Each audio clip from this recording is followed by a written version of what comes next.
syahadat. Inilah aqaidul iman pada hak Allah Ta'ala.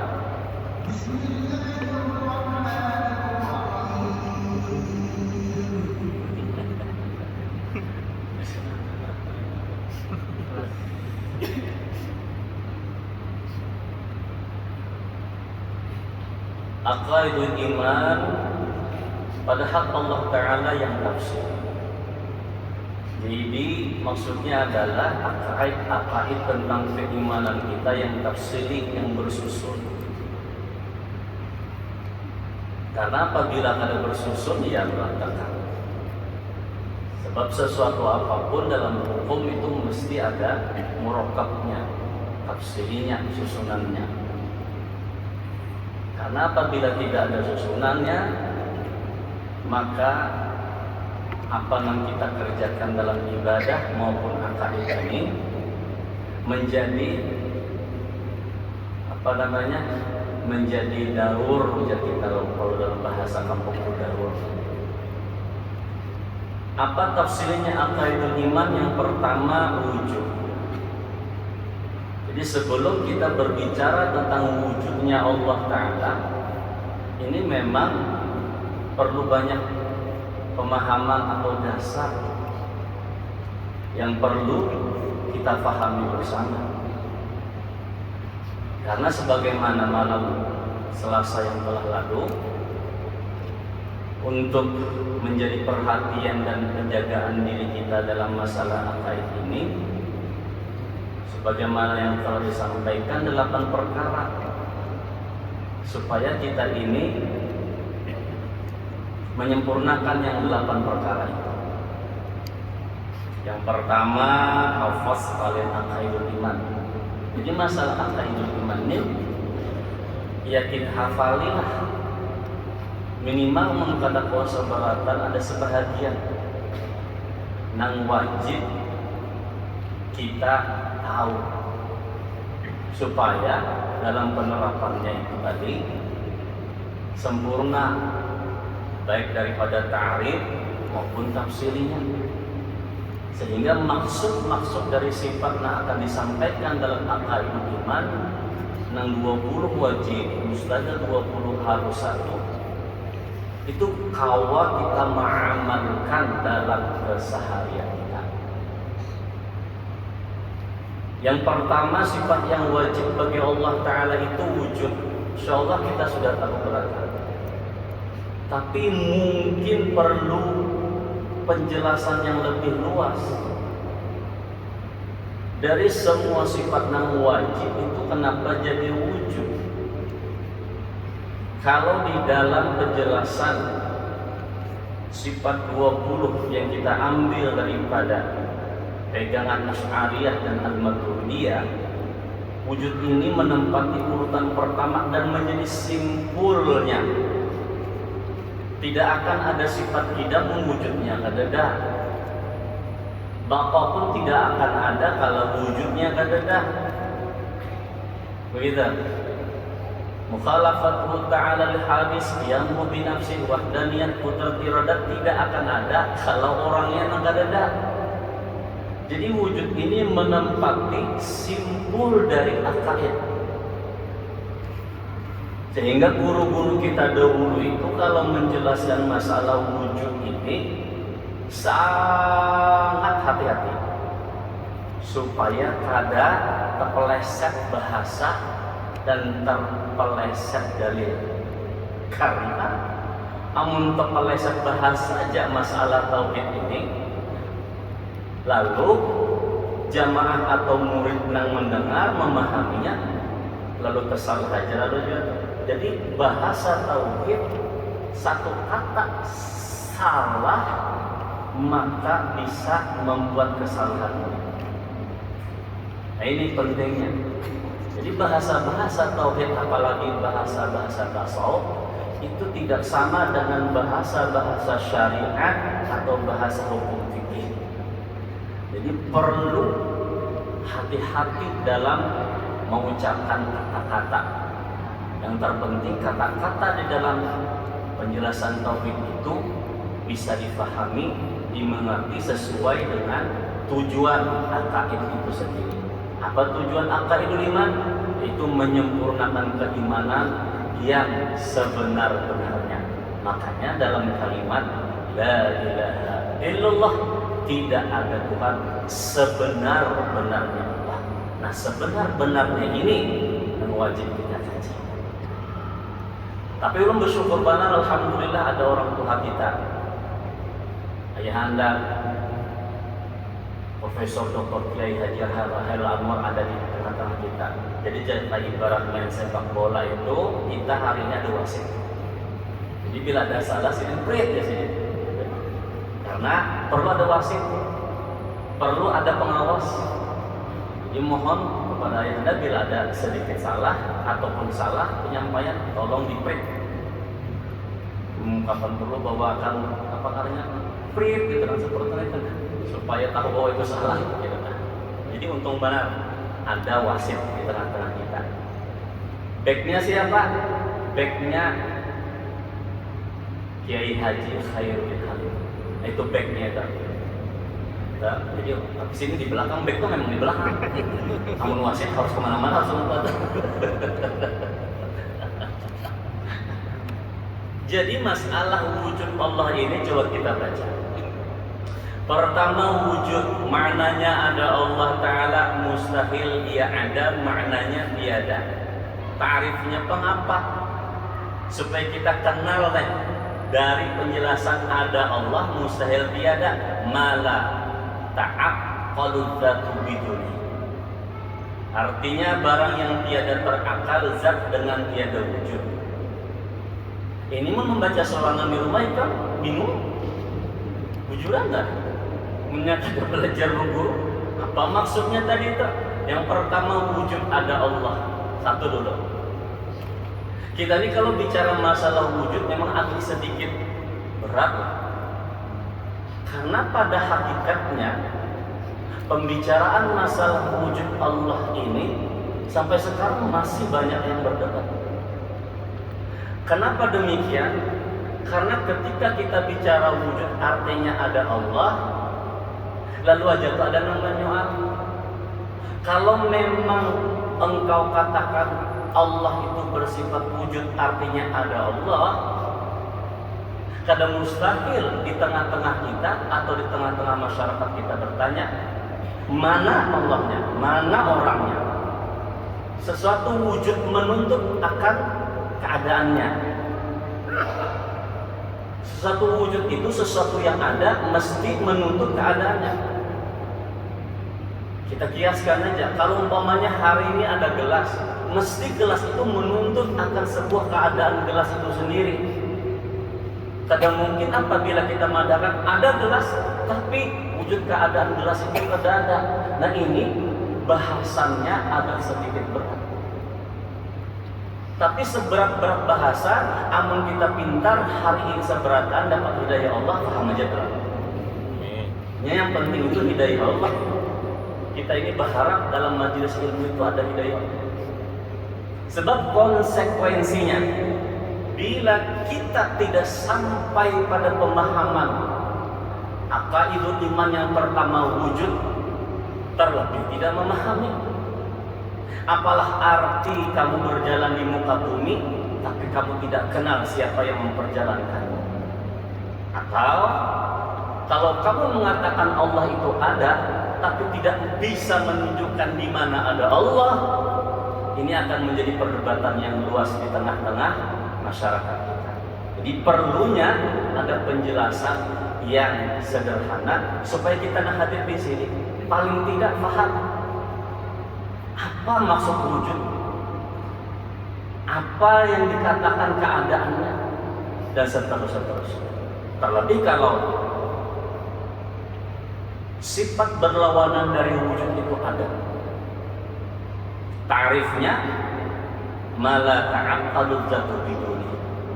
Barang yang tiada terakal, zat dengan tiada wujud. Nah, kadang kalau kita memikirkan orangnya ada tapi bendanya. Nah, ini kan ada perkara yang sulit. Kita madahkan orangnya ada tapi bendanya nah kadang lalulah para ulama-ulama kita memberikan penjelasan dengan sederhana.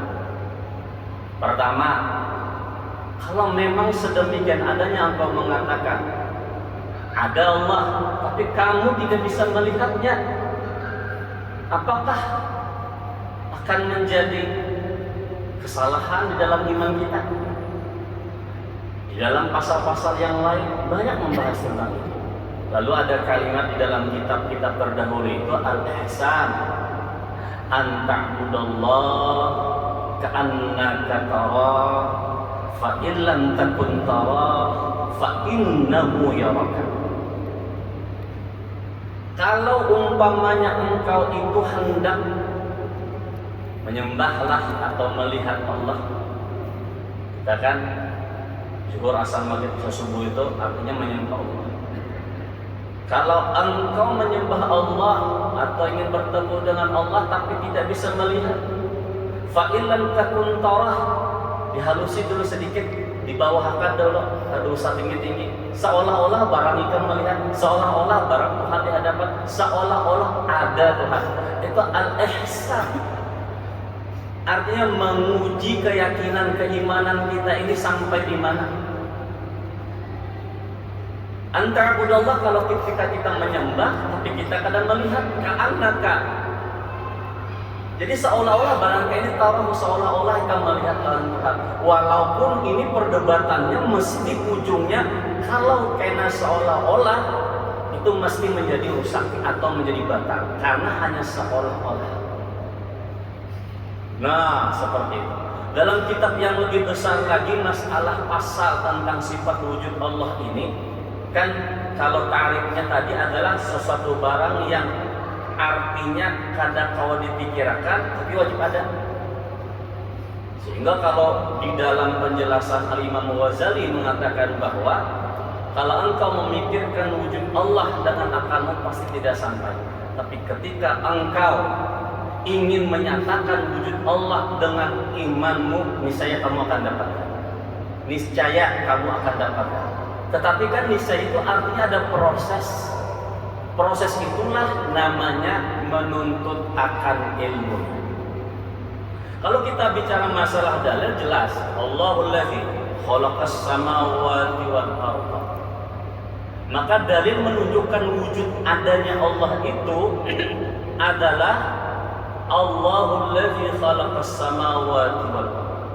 Bermula Allah Ta'ala, Tuhan yang menjadikan 7 petala langit dan 7 petala bumi. Artinya kalau kita bicara masalah mantik atau tarik, jelas ini kalau terakal.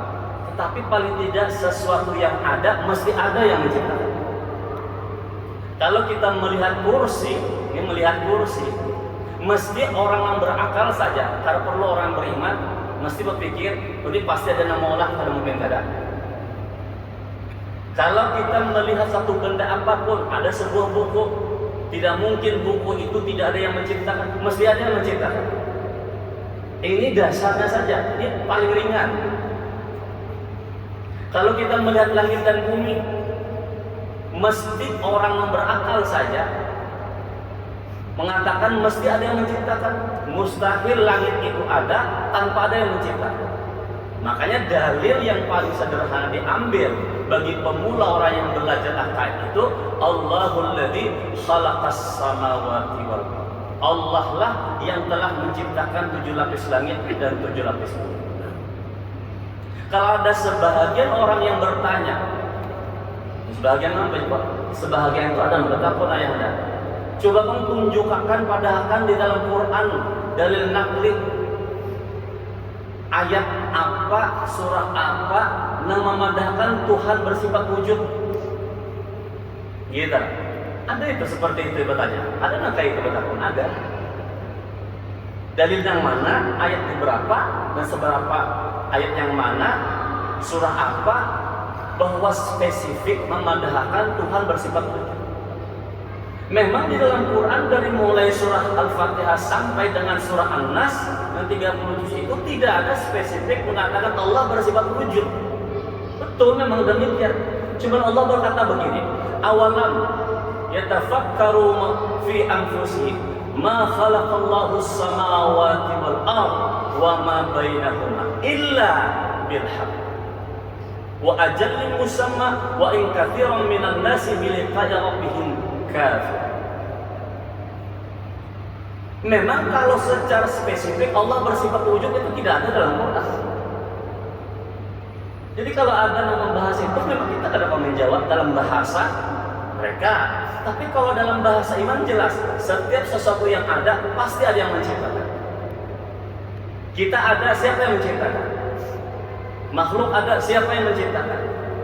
Dalil akalnya, sesuatu yang ada pasti ada yang menciptakan.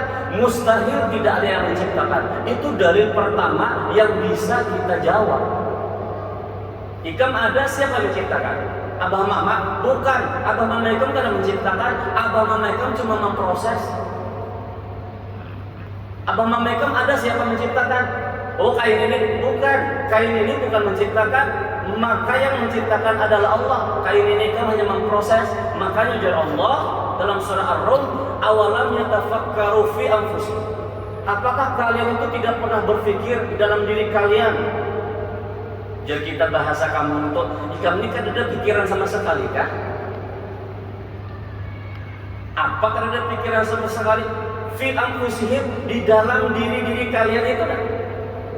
Ma khalaqallahu as-samawati wal ard. Sesungguhnya aku nama Allah ikan 7 lapis langit dan 7 lapis bumi. Jadi kita ditakur oleh Allah Ta'ala nang kada beriman, nang kada pernah mengaji tauhid, apa ikan kada pernah berpikir nang di dalam diri ikan tenang, mulai bati sampai kepala, dari luar sampai dalam. Kada usah bicara masalah diri terbahagi dua, diri nang zahir, diri nang batin, kada usah dulu. Kepikirakan aja dahulu jar Tuhan, tangan itu siapa nama Allah? Sampai nangka itu bentuknya, batis itu nak siapa nama Allah? Sampai nangka itu bentuknya, lihat di dalam, ada jantung, ada hati, ada liver, ada paparutan, ada lambung dan seterusnya. Itu siapa nama Allahnya? Itu siapa nama Allahnya? Jadi teguran Allah seperti ini bagi orang yang tidak menyempurnakan akal iman, ini sangat keras. Awalamnya tafakkaru. Apakah kamu kada berpikir, kada pernah mentafakuri, merenungi lah kayak itu bahasanya. Coba kamu merenungi, itu Allah kamu sendirian dari mana? Karena kita bicara masalah wujud Allah. Belum lagi kita masuk kepada pasal min adamin ila wujudin wa min wujudin ila adamin. Daripada tiada menjadi ada, daripada ada menjadi tiada. Oh, itu proses di mana kita ingin mengadakan Allah yang tidak kelihatan dan meniadakan yang kelihatan menjadikan jadi tiada. Kita ini merasa ada, pada hakikatnya kita kan ada. Itu bicara hakikat. Allah kelihatannya kan ada, tapi pada hakikatnya ada. Maka bicara zahir dan batin nanti akan disampaikan kalau sudah simpul 20 ini. Tapi mau ada simpul kan kawat tanggal sedikit kita memahami. Jadi yang dasar pertama kan coba berpikir ya Allah kan, ikan ada itu dari mana? Sampai makhalaqallahu samawati wal ard, sampai 7 lapis langit dan 7 lapis bumi, wa ma bainahuma, dan barang di antara keduanya. Illa bil haq, kecuali aku aja ngemulahnya kan ada yang lain, siapa yang bisa? Ini bicaranya ringan. Itu rumput sehelai atau rumput sebiji atau rumput tumbuh aja atau sebatang, siapa yang mengolah? Allah illa bil haq. Tapi kenapa? Wa ajalin musamma. Tahukah kalian? Ingat, setiap sesuatu yang aku ciptakan nantinya itulah wa ajalin musamma, akan kembali kepada aku. Wa in katsiran minan nas, tapi banyak manusia kan disebut wa in katsiran minal iman, tidak. Wa in katsiran minan nas, tapi banyak manusia biliqa'i rabbihim kafirun, tidak ingat tentang proses ini, tidak ingat tentang kenyataan ini, sehingga biliqa'i rabbihim kafirun, mereka kada kawa kembali, kada kawa bulik, kada kawa memahami Tuhan, sehingga kafirun, banyak yang kafir. Bicara masalah wujud Allah Ta'ala, sifat pertama ini tadi, bagi orang yang Ya, akal digunakannya tadi itu. Bila menggunakan akal, pasti pilih pikiran. Sebab memaham masalah Allah, memaham masalah Tuhan kita itu kadang kawal dengan akal. Berapa kali sudah lu sampaikan ini? Sekali lagi, belajar tentang ketuhanan kadang kawal lawan akal, tapi dengan iman. Kalau kita memaham dengan akal pasti milik. Kenapa? Sesuatu yang kadang kau tak pikirkan, tetapi dia wajib ada. Makanya ta'rifnya tadi malah ta'akkalu dzatu bidunih, yaitu sesuatu yang kada terakal zatnya dengan tiada wujud. Zat dengan tiada wujud, ada Tuhannya tapi wujudnya kada kelihatan, kayak itu tuh bahasanya. Nah, sedangkan bagi orang yang awam bila kada melihat wujudnya maka kada sempurna lagi. Atau bahasa kita panera, bila kada melihat orangnya kada mat lagi hati. Bila kada melihat orangnya kada mat lagi hati. Karena memang demikian. Kalau umpamanya kita ini pernah mendengar dalam bahasa yang lebih dalam kitab-kitab yang lain terdahulu itu mengatakan ini. Sifatnya ta'adid biha takhsis mungkin bi ba'din ma yajuzu, atau sifatnya ta'atta biha takhsisu lidzati ma la yajuzu. Jadi kalau kita bicara masalah wujud Allah nang wajib ada, mustahil tiada, maka takhsisu lidzati, maka bicaranya wujud Allah yang dimaksud itu mesti wajib ada zat. Kenapa demikian? Karena kita tahu bahwa sesungguhnya secara hakikat di dalam akaidul iman tidak ada yang ada hanya Allah. Selain Allah itu tidak ada. Terus kita jepang, kenapa jadi maka ada? Secara mazhar. Nah kalimatnya mazhar. Mazhar itu kenyataan syar'iyahnya. Secara mazhar tampak kasat mata kita nang ada atau jasad kita nang ada. Tetapi secara sebenarnya kita tidak ada, yang ada hanya Allah. Kenapa demikian? Karena kita tahu bahwa Allah sudah katakan tidak ada yang bergerak aku, maka masuklah pada sifat putra. Tidak ada yang berkehendak aku, maka masuklah pada sifat iradah. Tidak ada yang tahu berilmu aku, maka seterusnya demikian. Ada satu penjelasan menarik dari perjalanan tarekat Asy'ariyah begini. Kalau kita melihat nih keadaan kita tadi, kita hendak memuktamadkan tentang wujud Allah begini. Tidaklah bulu itu ada kecuali kulit. Bulu itu tidak akan pernah ada di awak kita kecuali ada kulit. Kulit tidak akan pernah ada kecuali ada daging. Gitu. Daging tidak akan pernah bisa ada kecuali ada otot, urat ujar kita. Dan urat tidak akan pernah ada kalau tidak ada tulang. Dan tulang tidak akan pernah ada kalau tidak ada sumsum. Dan sumsum itu tadi tidak akan pernah ada kalau tidak ada min nuri Muhammadin, yaitu nur Muhammad. Dan nur Muhammad tidak akan pernah ada kecuali nur zat, artinya adanya Tuhan. Berarti kalau boleh dikop atau dikapling ujar kita tadi itu, atau kalau boleh dikiplah semuanya tadi, yang ada dari semua kezahiran kenyataan yang ada pada kita sesungguhnya karena adanya Allah. Lalu bagi orang hakikat tidaklah dia melihat daripada rincian bulu, tidaklah melihat rincian kulit, tidaklah melihat rincian daging, tulang dan seterusnya, tetapi yang hanya dilihat siapa sebenarnya. Lalu bicaranya ternyata yang ada hanya Allah. Allah ini dasar akaidul iman, berarti dasar wujud. Allah bersifat wujud, yang ada itu hanya seiko, hanya Allah saja. Sampai Allah mengatakan kalau memang demikian engkau ingin berkata bahwa sesungguhnya hanya aku yang ada, nyatakan la ilaha illallah, tidak ada yang ada hanya Allah. Kan demikian. Suka atau tidak suka pasti la ilaha illallah, tidak ada Tuhan kecuali Allah. Lalu dalam bahasa ilmu tauhid tidak ada Tuhan sebenarnya Allah. Nah, oleh karena itu kalau memang kita ingin mengatakan bahwa sekarang clear tidak ada yang ada hanya Allah, karena yang bersifat wujud itu hanya Allah, tidak ada yang lain kecuali Allah, dan sudah dengan dalil-dalil nakal dan dalil akal, maka di dalam pengamalian kita sehari-hari itu jelas sifatun yata'atta biha takhsis. Jadi sifat wujud ini memang adalah sifat yang didatangkan kepada kita dengan khusus. Apalagi ketika kita bicara lidzati ma la yajuzu biha. Jadi kalau sudah kita bicara tentang wujud Allah, maka yang lain tidak ada. Karena apa? Karena kalau memang bicara tentang taksis itu khusus tentang masalah ketuhanan.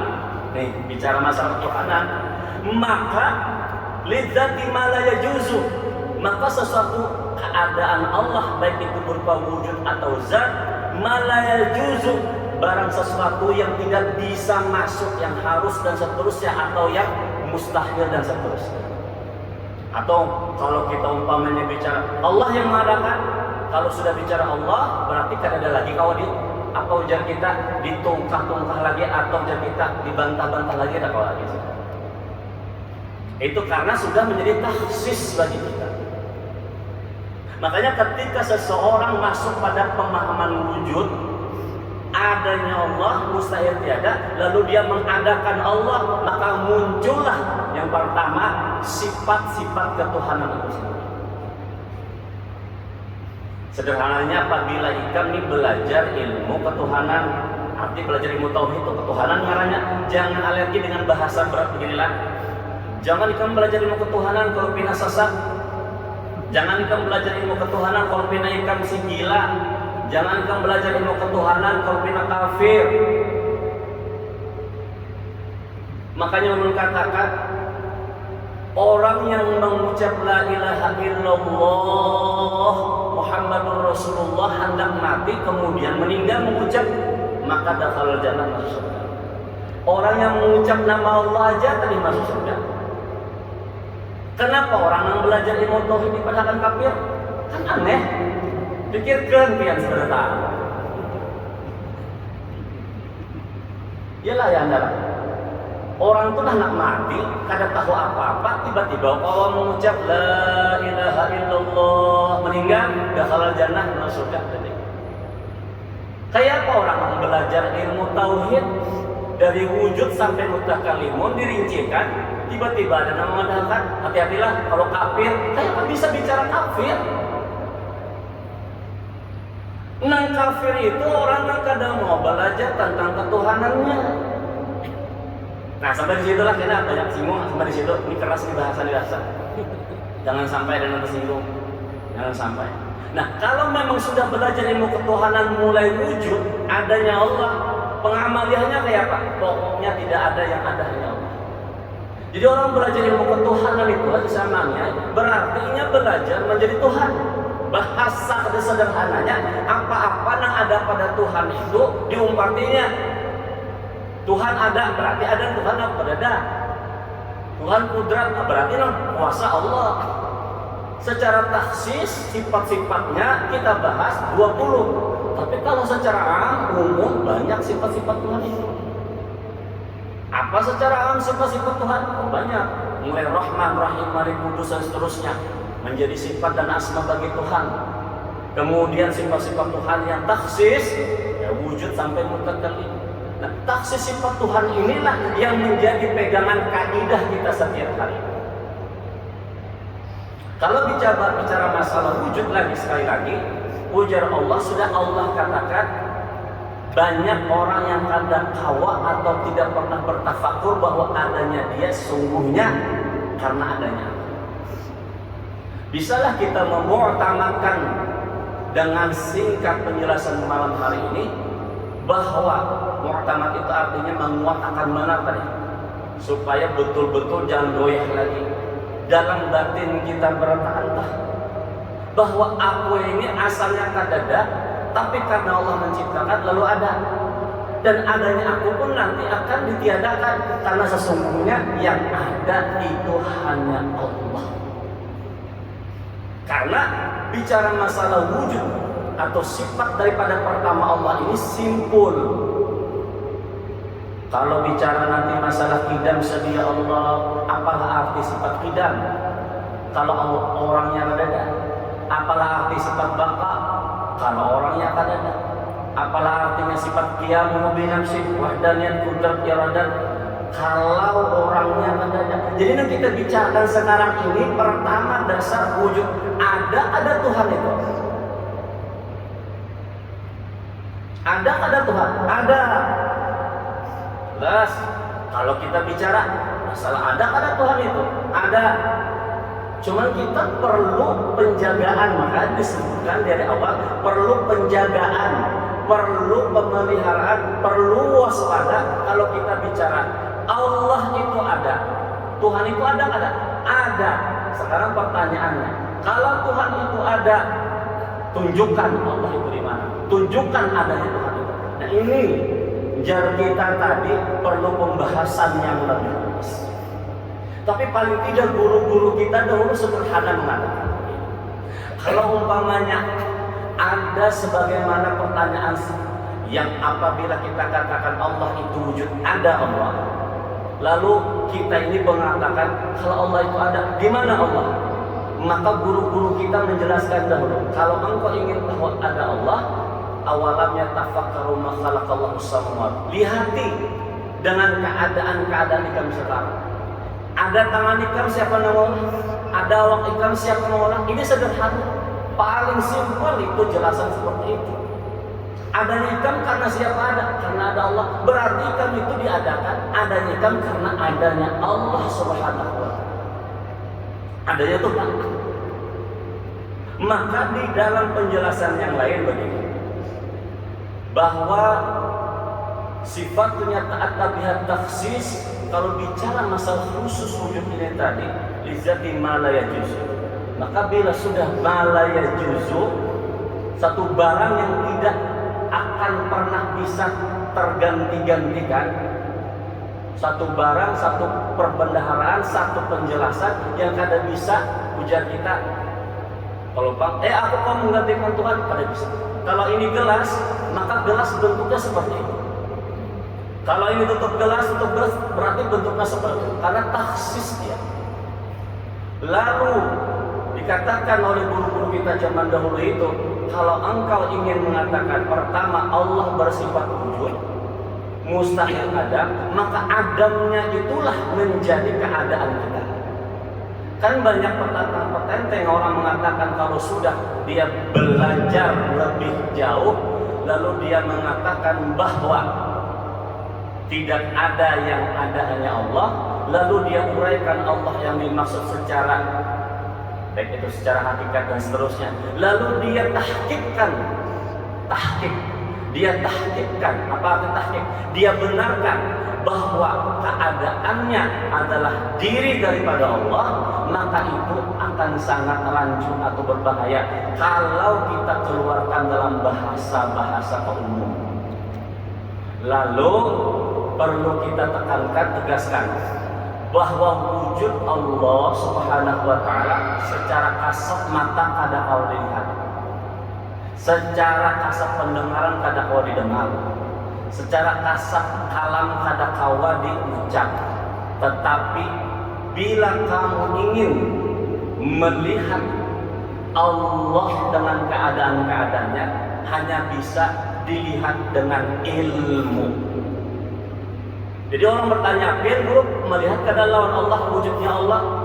Jawabannya masih bisa melihat. Kenapa? Loh, apakah melihat dengan mata? Kada. Melihat Allah itu dengan ilmu. Sebab kalau dengan mata pasti terhijab. Kita ini kan kebanyakannya melihat sesuatu pasti dengan mata. Padahal kalau kita kembali kepada dasar akaid, melihat kita itu sebenarnya dengan basar. Mendengar kita itu dengan sama, berkata kita itu dengan kalam, supaya tidak terhijab. Selama ini kita melihat sesuatu apapun dengan mata sehingga terhijab. Nah, terhijab inilah yang membuat kita tidak bisa melihat kebenaran-kebenaran atau kita melihat secara hakiki. Karena kita melihat dengan mata lalu terhijab. Coba kalau kita belajar melihat dengan basarnya Allah, maka mesti akan kasyaf, terbuka hijab-hijab itu tadi. Contohnya masalah wujud Allah tadi. Coba bang kita duduk tengah malam di kamar. Duduk tengah malam di kamar. Minta waktu 5 menit lagi lah. Duduk kita tengah malam di kamar tuh, nah di kamar duduk. Nah, lalu kita melihat keadaan-keadaan kita. Artinya yang ada pada kita ini apa? Lihat di tangan, lihat di batis, lihat di awak, lihat di kepala, lihat di sebukuan. Wa ajallil musamma, kata Allah dalam surah tadi, Ar-Rum tadi. Wa ajallil musamma, bisakah ikan membulikakan apa-apa yang ada pada ikan? Kalau tangan, bulikakan tangan itu, bahwa keadaan tangan melainkan wujud Allah. Artinya apa? Tidak ada tangan kecuali Allah yang mengolahnya. Lihat di tangan, bagusnya lah tangan berjari 5, ada sikunya, ada bahunya. Lihat di batis, bagusnya lah ada lintuhnya dan seterusnya. Tapi wa ajalil musamma, karena illa bil haq. Tidak ada semua yang ada di alam semesta itu illa bil haq, kecuali aku yang menciptakan. Illa bil haq. Sama dengan ada satu firman Allah Ta'ala, wa'bud rabbaka hatta ya'tiyakal yaqin. Ada kalimat begitu. Mungkin kita hafal. Wa'bud rabbaka hatta ya'tiyakal yaqin. Sembahlah Allah. Kalau bahasa umum sembah itu ya sembahyang. Padahal kalau dalam bahasa tafsir, bukan saja tafsir yang lain. Wa'bud rabbaka, sembahlah Tuhanmu. Bisa jadi menyembah itu bisa sujud, bisa rukuk, bisa i'tidal, bisa memusyahadah, bisa memandang, bisa berhadap-hadapan, bahkan bisa bertafakur, bisa merenungi, bahkan bisa i'tiraf. Itu wa'bud rabbaka hatta ya'tiyakal yaqin. Sederhananya, sembahlah Tuhanmu. Berhadapanlah kamu dengan Tuhanmu. Berpandang-pandanganlah kamu dengan Tuhanmu. Bahkan wa fi anfusikum, kalau Tuhan mengatakan aku di dalam dirimu, karena aku ada, engkau tidak ada, aku yang ada karena wujud. Tapi afala tubsirun, kalian tidak melihat. Maka wa'bud rabbaka hatta ya'tiyakal yaqin. Sembahlah Allah sampai kamu yakin. Yakin di sini bukan yakin yang dimaksudkan secara harfiah. Wa'bud rabbaka hatta ya'tiyakal yaqin. Sembahlah Allah, lihatlah Allah sampai kamu mengenal dengan sebenar-benarnya. Itu maksud wa'bud rabbaka hatta ya'tiyakal yaqin. Kita sembah yang zuhur, asar, maghrib, isya, subuh, siapa yang disembah? Mesti jawabannya siapa? Allah. Dan kita sembah siapa? Tuhan. Naik lagi yang kita sembah siapa? Wujud. Karena penjelasan kita sudah tahu, Allah hanya nama bagi Tuhan. Tuhan hanya pangkat bagi wujud. Dan sebenar-benarnya at-takhsisi lidzati. Yang sebenar-benar yang dimaksudkan wujud itu adalah lidzati tadi. Kalau taksis khusus kepada wujud Allah mesti kepada zat. Tapi kalau taksis kepada mungkin itu kita. Mungkin itu adalah sesuatu yang baharu. Maka ketika kita mentaksis mungkin, mentaksis mengkhususkan yang baharu, mesti akhirnya ya juzu menjadi jaiz. Bisa ada, bisa tidak. Nah ini pahaman. Karena apabila bicara masalah iya juzu, jaiz, bisa Allah adakan kita, bisa Allah tiadakan, bisa Allah matikan, bisa Allah hidupkan, bisa Allah gerakkan, bisa Allah diamkan. Tapi kalau ditaksis jati, tapi kalau taksis khusus kepada wujud Allah, maka tidak ada lagi yang namanya mungkin, karena wajib hukumnya. Terakhir, wa'bud rabbaka hatta ya'tiyakal yaqin. Kalau engkau menyembah Allah, sembahlah terus sampai engkau mengenalnya. Sampai engkau mengenalnya. Ingat, sembah Tuhan, lihat Tuhan, dalam bahasa ilmu musyahadah Tuhan, kenali Tuhan, ma'rifati Tuhan, hadirkan Tuhan, macam-macam bahasanya itu. Sampai engkau melihatnya, sampai engkau mengenalnya, dari mulai asma, af'al, sifat dan zatnya. Jangan berhenti sampai engkau betul-betul mengenal Allah. 10 tahun sembahnya sudah belum kenal, terus engkau sembah Tuhanmu sampai engkau mengenal Tuhan. Wa'bud rabbaka hatta ya'tiyakal yaqin. Semoga Allah memberi hidayah kepada kita sekalian. Semoga Allah senantiasa menghimmatkan kita di dalam menuntut ilmu ini, sehingga kita diberikan faham, dibukakan rahasia-rahasia ketuhanannya, sehingga sempurnalah i'tiqad aqaidul iman kita. Amin ya rabbal alamin. Allahumma iftah alaina hikmataka wanshur alaina rahmataka wa dzakkirna ma nasina ya dzal jalali wal ikram. Allahumma nawwir qulubana binuri hidayatika kama nawwartal arda binuri syamsika abadan abada ya rabbal alamin. Subhanakallah wa bihamdika asyhadu an la ilaha illa anta astaghfiruka wa atubu ilaika walhamdulillahi rabbil alamin. La ilaha illallah